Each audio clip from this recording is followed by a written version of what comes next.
অনেকে আছেন যে 18 সার্টিফিকেট তৈরি করছেন, বিশেষ করে যারা অনলাইনে কাজ করে, ফ্রিল্যান্সিং করে, কিংবা ইউটিউবের জন্য কন্টেন্ট তৈরি করে, কিংবা ফেসবুকের জন্য কন্টেন্ট তৈরি করে, কিংবা অনলাইনে যারা কাজ করে আর্নিং করে, বিশেষ করে ইন্টারন্যাশনালি পেমেন্ট যারা নিয়ে আসে কাজ করার পরবর্তীতে তারা তাদের পেমেন্টগুলো নিয়ে আসার জন্য 18 নাম্বার সাবমিট করতে হয়।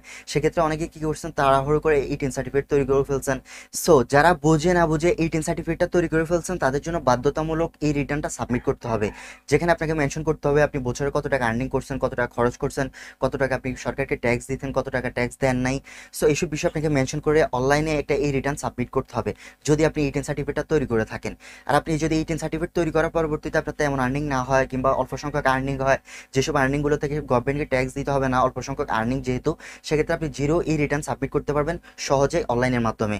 সো আপনি যদি 18 সার্টিফিকেটটা তৈরি করে থাকেন তাহলে বাধ্যতামূলক আপনাকে 18-এর যে এই রিটার্নটা আছে সেটা অবশ্যই সাবমিট করতে হবে। না হলে কিন্তু আপনাকে অনেক ধরনের প্রবলেম ফেস করতে হতে পারে, তারা আপনাকে ডাকতে পারে, আয়কর বিভাগ থেকে আপনাকে ডাকতে পারে, আপনাকে জরিমানা করে দিতে পারে। সো অবশ্যই আপনি যদি 18 সার্টিফিকেট তৈরি করে থাকেন, হতে পারে আপনি ইউটিউবে ভিডিও তৈরি করেন, সেখান থেকে পেমেন্ট আনার জন্য আপনি 18 সার্টিফিকেট তৈরি করছেন, কিংবা অন্যান্য সাইটে কাজ করতে গিয়ে আপনি 18 সার্টিফিকেট তৈরি করছেন, সেক্ষেত্রে আপনি অবশ্যই এই রিটার্নটা সাবমিট করে দিবেন। কিভাবে এই রিটার্নটা অনলাইনের মাধ্যমে সাবমিট করবেন অল্প কিছু সময়ের মাধ্যমে, এই প্রসেসিংটা এই ভিডিওতে আমরা দেখিয়ে দেবো। সো ভিডিওটা আপনি শেষ পর্যন্ত দেখতে থাকুন, পাশাপাশি ভিডিওতে এখন একটা লাইক দিয়ে দেন। ওকে, প্রথমে আপনি যে কোনো একটা ব্রাউজার ওপেন করবেন এবং কি সার্চ করবেন এই রিটার্ন। এর পরবর্তীতে আপনি নিচে একটা ওয়েবসাইট পেয়ে যাবেন, এই return.gov.gov.bd। সিম্পলি আপনি ওয়েবসাইটটাতে ক্লিক করে দিবেন। এর পরবর্তীতে আপনার সামনে এমন একটা ইন্টারফেস শো করবে যেখানে ই রিটার্ন এবং কি ই10 বলে একটা অপশন পাবেন। সেকেন্ড নাম্বার যে অপশনটা পাবেন ই রিটার্ন, সিম্পলি আপনি ই রিটার্নের মধ্যে ক্লিক করে দিবেন। এর পরবর্তীতে আমাদেরকে এখানে একটা অ্যাকাউন্ট ক্রিয়েট করতে হবে। অ্যাকাউন্টটা ক্রিয়েট করার জন্য আমরা এখান থেকে সাইন আপের উপর ক্লিক করব।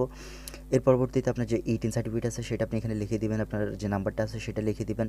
এর পরবর্তীতে ক্যাপচার কোডটা আপনি এখানে সিম্পলি লিখে ভেরিফাইতে ক্লিক করবেন। সো আপনি যে নাম্বারটা সাবমিট করছেন এখানে এই নাম্বারের মধ্যে একটা ওটিপি কোড আসবে, অবশ্যই ওটিপি কোডটা এখানে লিখে দিবেন। সো ওটিপি কোডটা লেখার পরবর্তীতে আপনি এখানে প্রথম করে নিউ পাসওয়ার্ডের জায়গায় একটা পাসওয়ার্ড দিবেন, ক্যাপিটাল লেটার স্মল লেটার সেমভাবে। এর পরবর্তীতে আপনি কনফার্ম নিউ পাসওয়ার্ডের মধ্যে সেম পাসওয়ার্ডটা দিবেন। সো দেওয়ার পরবর্তীতে সিম্পলি সাবমিটের উপরে ক্লিক করবেন। সো আপনার অ্যাকাউন্টটা সিম্পলি ক্রিয়েট হয়ে যাবে। এর পরবর্তীতে আপনি চাইলে এটা সেভ করতে পারেন। সিম্পলি আমরা এখন এটা আমাদের অ্যাকাউন্টটা ক্রিয়েট হয়ে গেছে, কংগ্রাচুলেশন আমাদেরকে জানিয়ে দিছে। আমরা আবার সাইন ইন উপরে ক্লিক করে দিলাম। এর পরবর্তীতে আপনি 18 নাম্বারটা দিবেন, এরপর আপনার যে পাসওয়ার্ড আছে সেটা দিবেন। এর পরবর্তীতে আপনি সিম্পলি ক্যাপচার কোডটা লিখে সাইন ইন উপরে ক্লিক করবেন, তাহলে আপনাকে সাইন ইন হয়ে যাবেন খুব সহজেই। এর পরবর্তীতে আপনি 18 সার্টিফিকেটটা তৈরি করার সময় যেসব ইনফরমেশনগুলো সাবমিট করছিলেন, আপনার ন্যাশনাল আইডি কার্ড কিংবা আপনি যেসব ইনফরমেশনগুলো সাবমিট করছিলেন সবগুলো ইনফরমেশন এখানে শো করবে। সো আপনি এখান থেকে সিম্পলি সেভ অ্যান্ড কন্টিনিউতে ক্লিক করে দিবেন। সো এখানে ইনফরমেশনগুলো দেখবেন, এর পরবর্তীতে সেভ অ্যান্ড কন্টিনিউতে ক্লিক করে দিবেন, তাহলে আপনার সামনে আরেকটা এমন একটা ইন্টারফেস শো করবে। সো এখানে আপনি যদি উপরে দেখতে পারেন বাম কর্নার, এখানে দেখতে পারবেন যে হোম, রিটার্ন, সাবমিশন, এর পরবর্তীতে ট্যাক্স রেকর্ড, তারপর পাশাপাশি আরেকটা ইনফরমেশন আপনি পেয়ে যাবেন। সিম্পলি সেকেন্ড নাম্বার যেটা পাবেন রিটার্ন সাবমিশন, আপনি এটার উপরে ক্লিক করে দেবেন। এর পরবর্তীতে এখানে রিটার্ন স্কলারশিপ যেটা আছে ইউনিভার্সাল সেলফ এটা রাখবেন। এর পরবর্তীতে অ্যানাউন্সমেন্ট ইয়ার এটাও যেটা আছে সেটাই থাকবে 21-22। এর পরবর্তীতে ইনকাম ইয়ার যেটা সেটাও সেম থাকবে। এর পরবর্তীতে আপনার এখানে তারা শো করতেছে এনি ট্যাক্সেবল ইনকাম। আপনি যদি ট্যাক্সেবল ইনকাম থাকে তাহলে ইয়েস দিবেন, আর যদি নো থাকে তাহলে নোতে ক্লিক করে ইয়েস উপরে ক্লিক করে দেবেন। এর পরবর্তীতে any income which fully expensed from tax, আপনি যদি ট্যাক্স পেমেন্ট করার মতো পেমেন্ট করছেন এমন কোনো ইনকাম থাকে সেটাও আপনাকে এখান থেকে সাবমিট করতে হবে। সো আমাদের নেই, আমরা নোতে ক্লিক করে দিলাম।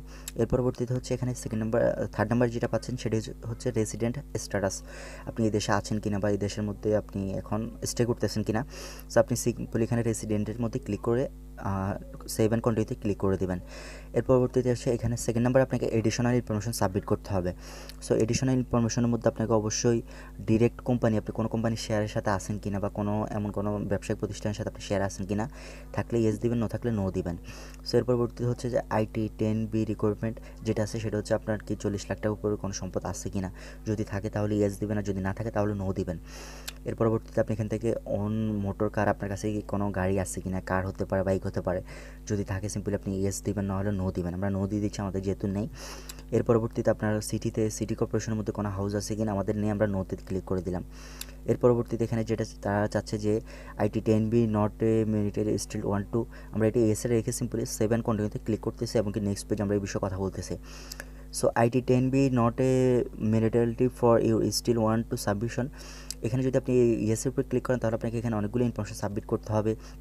যেগুলো হচ্ছে এক্সট্রা ইনফরমেশন, আমরা নোতে ক্লিক করে দিলে আমাদের ইনফরমেশনগুলো সাবমিট করতে হবে না। সো আমরা নোতে ক্লিক করলাম, এর পরবর্তীতে আমরা এখান থেকে আমাদের শুধুমাত্র আমরা যেহেতু টাকা বছর খরচ করছি, আমাদের যে এক্সপেন্ড করছি সেই টাকাগুলো আমরা এখান থেকে লিখে দিলাম। লাইক আমরা এখান থেকে 1 বছর 50,000 টাকা খরচ করছি আমি, সেটা এখান থেকে 50,000 টাকা লিখে আমরা সিম্পলি সেভ অ্যান্ড কন্টিনিউতে ক্লিক করে দিব। আপনি যত টাকা খরচ করছেন সেটা লিখে দিবেন। লেখার পরবর্তীতে সিম্পলি একটা হিসাব করে 1 বছরের মধ্যে আপনি লিখে দিবেন, লিখে নেক্সট পেজে ক্লিক করে দেবেন সেভ অ্যান্ড কন্টিনিউতে। এর পরবর্তীতে আপনি এখান থেকে যে অ্যাসেসটে ক্লিক করেন, আপনি কোনো কিছু কিনছেন কিনে এবছরের মধ্যে কোনো কিছুর পিছনে কিনে খরচ করছেন কিনা। আমরা যদি এখান থেকে ইলেকট্রনিক কিনছি, সেই আমরা ইলেকট্রনিক্সটা এখানে ক্লিক করে দিলাম। এর পরবর্তীতে আমরা কি ইলেকট্রনিক কিনছি সেটা আমরা এখানে লিখে দেবো। লাইক আমরা কম্পিউটার কিনছি, সেটাকে পারচেস করছি না গিফটে পাইছি, আমরা পারচেস ক্লিক করে দিলাম। আমরা কয় পিস কিনছি, আমরা 1 পিস কিনছি, সেটা আমরা লিখে দিলাম। কত টাকা খরচ করছি, ভ্যালু 30,000 টাকা। সো আপনি এই ইনফরমেশনটা সুন্দরভাবে সাবমিট করে দেবেন যদি আপনি কিনে থাকেন, না হলে কিছুই দিতে হবে না। সো এর পরবর্তীতে এখানে ওভারলে বিজনেস দেখাচ্ছে। এখানের মধ্যে আমরা এখানে দেখতে পারতেছেন লিটারেলি ওভারলে বিজনেস। আমরা আদার্স যে অপশনগুলো আছে সেসব অপশনগুলো এখান থেকে ইউজ করবো না, এটা নর্মালি এমনিতেই থাকবে। এর পরবর্তীতে সেই 3rd নাম্বার যেটা পাচ্ছি সেটা হচ্ছে আদার্স আউটফ্লোর মধ্যে আমরা তো 50,000 টাকার মতো আমাদের খরচগুলো আমরা দিয়ে দিছি। সেখানে হচ্ছে 4 নাম্বার আছে সোর্স পাউন্ড, আপনার ইনকামগুলো কোথায় থেকে আসছে, যে আপনি যে খরচগুলো করছেন যেহেতু আপনি ইনকাম করেন নাই সেগুলো কোথায় থেকে আসছে। সো আপনি অবশ্যই এখানে এই অপশনটা সাবমিট করতে হবে। লাইক আপনার খরচ করা টাকাগুলো যেহেতু আপনি ইনকাম করেন না, সেহেতু আপনি অবশ্যই আপনার ফ্যামিলি মেম্বার থেকে পেয়েছেন, সেহেতু আপনি ফ্যামিলি মেম্বার কার থেকে পেয়েছেন সেটা অবশ্যই এখানে লিখে দিতে হবে। পাশাপাশি আপনার কী কিনছেন সেটা অবশ্যই দিতে হবে। পাশাপাশি আপনি যত টাকা খরচ করছেন সেটা এখানে অটোমেটিকলি চলে আসবে, না আসলে আপনি অবশ্যই এখানে লিখে দিবেন। ফর এক্সাম্পল আমরা এখানে ব্রাদার লিখে দিলাম, আমরা কী এক্সপেন্স করছি সেটা আমরা লিখে দিলাম। সো এর পরবর্তীতে নেক্সট পেজে যদি আমরা এখানে আসি, সোর্স অফ ফান্ডটা আমাদের শেষ হয়ে গেছে। সো এর পরবর্তীতে আমরা যদি নেক্সট পেজে আসি, সেখানে আমাদের সামারিটা আমরা দেখতে পারবো, আমরা কত টাকা ইনকাম করছি, কত টাকা এই বছরের মধ্যে খরচ করছি সেগুলো এখানে আসবে। সো নেট ওয়ালেট এখানে যেটা আসতেছে ইনকাম ইয়ার, সেটা এখানে কিছু সাবমিট করতে হবে না। নিচে যদি আমরা ডিফারেন্সের মধ্যে দেখবেন যে আমাদের জিরো আসতেছে, আমাদের যে ইনকাম ট্যাক্সটা ছিল সেটা জিরো আসতেছে। সো আমরা এখান থেকে 7 অ্যান্ড কন্টিনিউতে ক্লিক করে দিলাম। 7 অ্যান্ড কন্টিনিউতে ক্লিক করার পরবর্তীতে আমাদের সামনে আরেকটা অপশন চলে আসবে যেখানে সব কিছু জিরো দেখাবে। এখানে লাইক আমরা যতগুলো ইনকাম করছি, যতগুলো খরচ করছি বা যতগুলো এক্সপেন্স করছি, ততগুলোর মধ্যে কোনো ধরনের ট্যাক্স নেই, সেক্ষেত্রে সব কিছু এখানে জিরো শো করবে। সো আপনি ফুল ফেসটা একটু ভালোভাবে চেক করে নেবেন। এর পরবর্তীতে হচ্ছে এখানে আপনি ট্যাক্স পে করবে, আপনার এমন কোনো ইনকাম আছে কিনা বা এমন কোনো খরচ আছে কিনা যেটা আগে থেকে ট্যাক্স পে করা আছে। যদি থাকে ইয়েস দিবেন, না থাকলে অবশ্যই এখান থেকে নো দিবেন। এর পরবর্তীতে ফুল ফেসটা একটু ভালোভাবে চেক করবেন কোনো জায়গার মধ্যে কোনো ইস্যু আছে কিনা। হতে পারে কোনো একটা ইস্যু থাকতে পারে, সেটা অবশ্যই আপনি সলভ করতে পারবেন।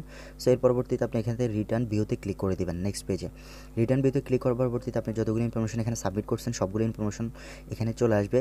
সো আপনি এখানে ইনফরমেশনগুলো একটু ভালোভাবে চেক করে নেবেন যে সবগুলো ইনফরমেশন ঠিক আছে কিনা। সো এখানে আমাদের যে ট্যাক্সে যে খরচটা আসছিল সেটা আমাদের জিরো রিটার্নের মধ্যে পড়ে গেছে, আমাদের জিরো পরিমাণ ট্যাক্স আসতেছে। এখানে আমাদেরকে কোনো ধরনের টাকা পেমেন্ট করতে হবে না, যেহেতু আমরা লাস্ট ইয়ারের মতো কোনো ধরনের টাকা আর্নিং করি নাই। সো আপনি এখান থেকে সিম্পলি ভেরিফিকেশন উপরে ক্লিক করে দিবেন।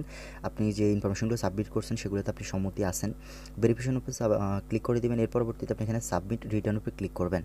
সাবমিট রিটার্ন উপরে ক্লিক করার পরবর্তীতে আপনি রাজি আছেন কিনা, আপনি যে ইনফরমেশনগুলো সাবমিট করছেন সেগুলো ওকে আছে কিনা, আপনি সিম্পলি এসে ক্লিক করে দিলে আপনার যে এই রিটার্নটা ছিল সেটা অটোমেটিকলি সাবমিট হয়ে যাবে। সো এখানে দেখতে পারবেন যে আপনার নেমটা তারা মেনশন করবে, পাশাপাশি আপনাকে কংগ্রেচুলেশন দিয়ে দিবে, আপনি যে ফর্মটা সাবমিট করছেন এই রিটার্নে সেটা তারা অ্যাকসেপ্ট করছে। এর পরবর্তীতে আপনি যে রিটার্নটা সাবমিট করছেন সেটার যে ফাইলটা আছে পিডিএফ, সেটা আপনি চাইলে এখান থেকে ডাউনলোড করতে পারবেন। সো আপনি এখানে রেসিপ্টের উপর সিম্পলি ক্লিক করে দিবেন। এর পরবর্তীতে আপনার যে ফাইলটা ছিল পিডিএফ সেটা আপনি খুব সহজে ডাউনলোড উপরে ক্লিক করে সিম্পলি আপনি আপনার ফাইলটা ডাউনলোড করে রাখতে পারবেন অ্যাজ এ প্রুফ হিসাবে। সো অবশ্যই এটা ডাউনলোড করে ফাইলটা রেখে দিবেন আপনার ফোনের মধ্যে।